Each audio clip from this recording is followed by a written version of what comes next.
You made it to the third chapter. Impressive work so far. This chapter covers a concept that we often refer to as ETL in data engineering. ETL stands for extract, transform, and load. We'll have one lesson on each of these steps. In the final lesson, we'll set up an ETL process using a scheduler we saw in the previous chapter. This first lesson is about data extraction, or the extract phase in ETL. Now, what do we mean by extracting data? Very roughly, this means extracting data from persistent storage, which is not suited for data processing, into memory. Persistent storage could be a file on Amazon S3, for example, or a SQL database. It's a necessary stage before we can start transforming the data. The sources to extract from vary. First of all, we can extract data from plain text files. These are files that are generally readable for people. They can be unstructured, like a chapter from a book like Moby Dick. Alternatively, these can be flat files, where each row is a record and each column is an attribute of the record. In the latter, we represent data in a tabular format. Typical examples of flat files are comma or tab separated files, .csv or .tsv. They use commas or tabs respectively to separate columns. Another widespread data format is called JSON, or JavaScript Object Notation. JSON files hold information in a semi-structured way. It consists of 4 atomic data types: number, string, boolean, and null. There are also 2 composite data types, array and object. You could compare JSON to a dictionary in Python. JSON objects can be very nested, like in this example. There's a pretty good mapping from JSON objects to dictionaries in Python. There's a package in the standard library called JSON, which helps you parse JSON data. The function json.load helps you with this. The reason JSON got popular is that in recent days, many web services use this data format to communicate data. At this point, it makes sense to do a crash course on the web. On the web, most communication happens through something called requests. You can look at a request as a request for data. A request gets a response. For example, if you browse Google in your web browser, your browser requests the content of the Google homepage. Google servers respond with the data that makes up the page. However, some web servers don't serve web pages that need to be readable by humans. Some serve data in a JSON data format. We call these servers APIs, or application programming interfaces. The popular social media tool, Twitter, hosts an API that provides us with information on tweets in JSON format. Using the Twitter API does not tell you anything about how Twitter stores its data, it merely provides us with a structured way of querying their data. Let's look at another example request to the Hacker News API and the resulting JSON response. As you can see, you can use the Python package requests to request an API. We will use the .get method and pass an URL. The resulting response object has a built-in helper method called .json to parse the incoming JSON and transform it to a Python object. Finally, we have to talk about databases. The most common way of data extraction is extraction from existing application databases. Most applications, like web services, need a database to back them up and persist data. At this point, it's essential to make a distinction between 2 main database types. Databases that applications like web services use are typically optimized for having lots of transactions. A transaction changes or inserts rows or records in the database. For example, let's say we have a customer database. Each row or record represents data for one specific customer. A transaction could add a customer to the database or change their address. These kinds of transactional databases are called OLTP, or online transaction processing. They are typically row-oriented, in which the system adds data per row. In contrast, databases optimized for analysis are called OLAP, or online analytical processing. They are often column-oriented. We'll talk more about this later in this chapter. To extract data from a database in Python, you'll always need a connection string. The connection string, or connection URI, is a string that holds information on how to connect to a database. It typically contains the database type, for example PostgreSQL, the username and password, the host and port, and the database name. In Python, you'd use this connection URI with a package like SQL Alchemy to create a database engine. We can pass this engine object to several packages that support it to interact with the database. The example shows the usage with pandas. Now that you know the extract phase, let's look at some exercises.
Great job on those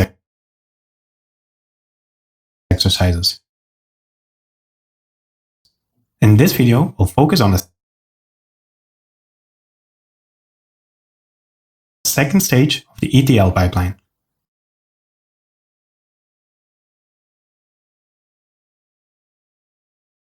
Transform.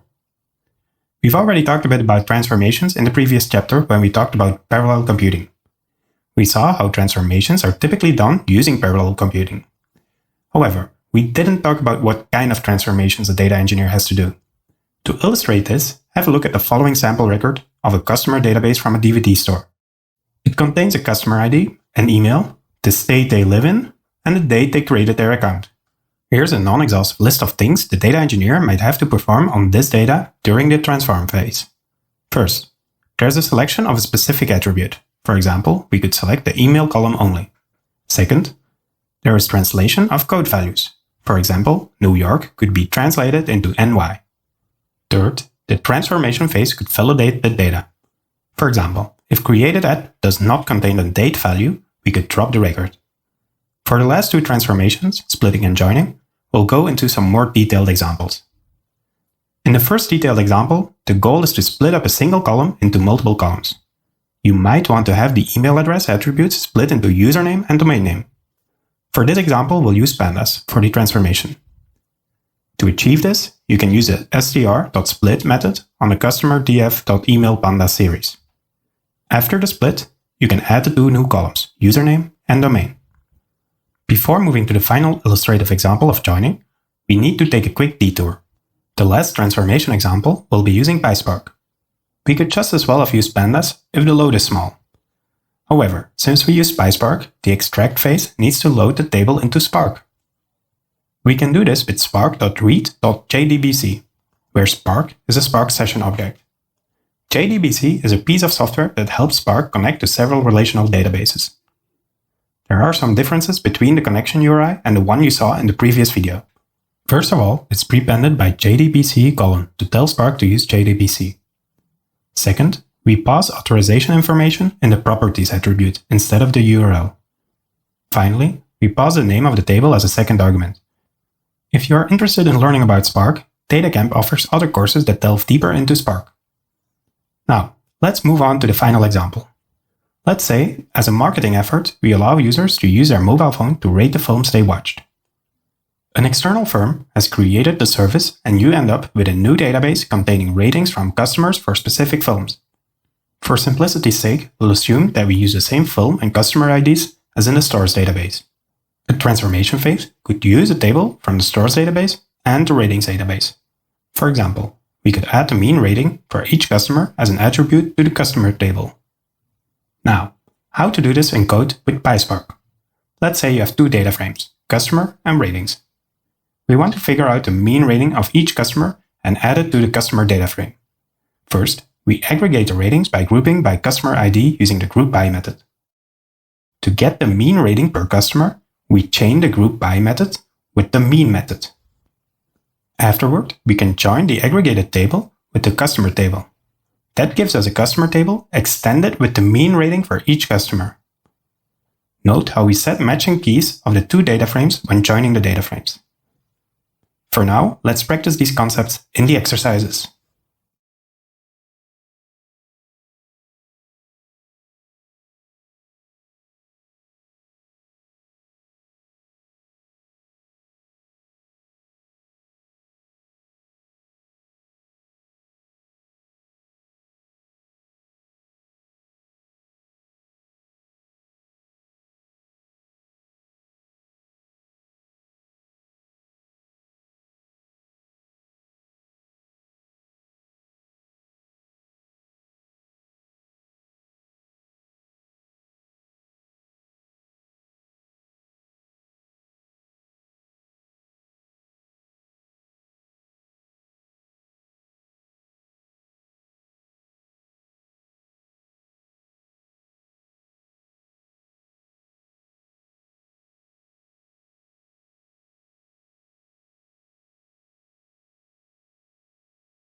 In this video, we'll cover the last step in the ETL process, load. At this point, we've extracted and transformed our data. It now makes sense to load the data ready for analytics. As we mentioned earlier, in databases, there's a clear separation between databases for analytics and databases for applications. For example, complex aggregate queries frequently run on analytical databases, so we should optimize for them. On the other hand, application databases have lots of transactions per second, so we should optimize them for that. This ties in with something that we mentioned before. We often optimize application databases for online transactional processing, or OLTP. On the other hand, we optimize analytical databases for online analytical processing, or OLAP. At this point, it makes sense to come back to the row versus column-oriented databases. As mentioned in the first video of this chapter, most application databases are row-oriented. That means we store data per record, which makes it easy to add new rows in small transactions. For example, in a row-oriented database, adding a customer record is easy and fast. In a column-oriented database, we store data per column. There are multiple reasons why this is optimal for analytics. Without getting too technical, you can think of analytical queries to be mostly about small subsets of columns in a table. By storing data per column, it's faster to loop over these specific columns to resolve a query. In a row-oriented system, we would lose time skipping unused columns for each row. Column-oriented databases also lend themselves better for parallelization. That brings us seamlessly to a type of database which is often a target at the end of an ETL process. They're called massively parallel processing databases. They're column-oriented databases optimized for analytics that run in a distributed fashion. Specifically, this means that queries are not executed on a single compute node, but rather split into subtasks and distributed among several nodes. Famous managed examples of these are Amazon Redshift, Azure SQL Data Warehouse, or Google BigQuery. Let's look at an example. To load data into Amazon Redshift, an excellent way to do this would be to write files to S3, AWS's file storage system. Afterward, we can send a copy query to Redshift. Typically, massively parallel processing databases load data best from files that use a columnar storage format. CSV files would not be a good option, for example. We often use a file format called Parquet for this purpose. There are helper functions to write this kind of files in several packages. For example, in Pandas you can use a toParquet method on a data frame. In PySpark you can use write.parquet. You can then connect Redshift using a PostgreSQL connection URI and copy the data from S3 into Redshift, like this. In other cases, you might want to load the result of the transformation phase into a PostgreSQL database. For example, your data pipeline could extract from a rating table, transform it to find recommendations, and load them into a PostgreSQL database ready to be used by a recommendation service. For this, there are also several helper methods in popular data science packages. For example, you could use toSQL in Pandas. Often, you can also provide a strategy for when the table already exists. Valid strategies for toSQL in Pandas are fail, replace, and append. That's all for this video. Let's do some exercises.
So, we've now covered the full extent of an ETL pipeline.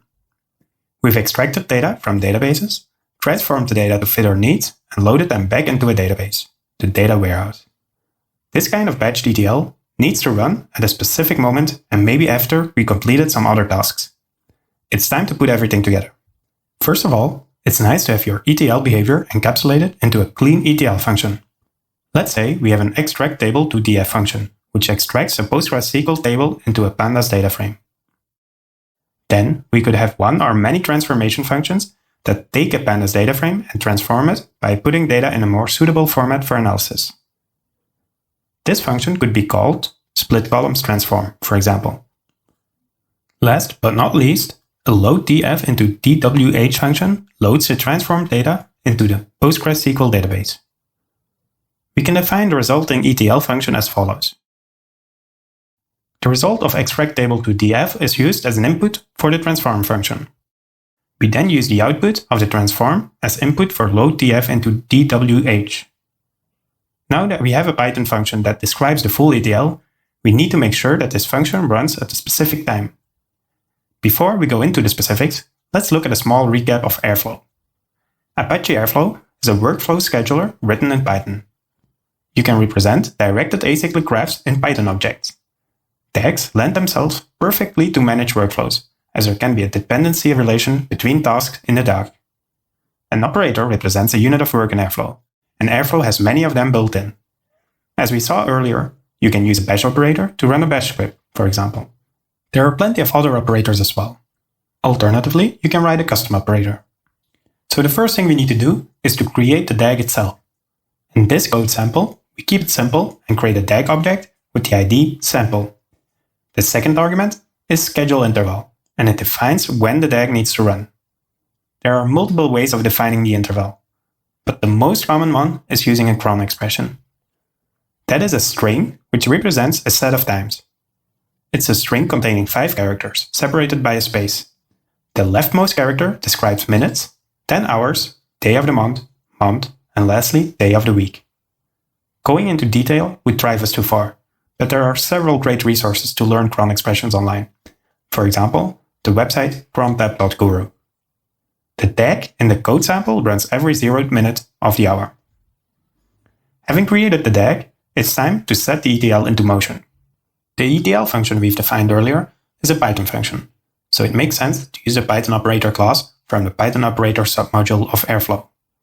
Looking at the documentation of the Python operator class, we can see that it expects a Python callable. In our case, this is the ETL function we defined before. It also expects 2 other parameters we're gonna pass, task ID and DAG. These are parameters which are standard for all operators. They define the identifier of this task and the DAG it belongs to. We fill in the DAG we created earlier as a source. We can now set upstream or downstream dependencies between tasks using the setUpstream or setDownstream methods. By using setUpstream in the example, ETL task will run after wait for this task is completed. Once you have this DAG definition and some tasks that relate to it, you can write it into a Python file and place it in the DAG folder of Airflow. The service detects the DAG and shows it in the interface. The Airflow UI will look something like on the following screenshot. Note the task ID and schedule interval in the interface. That's all for now. Let's do some exercises.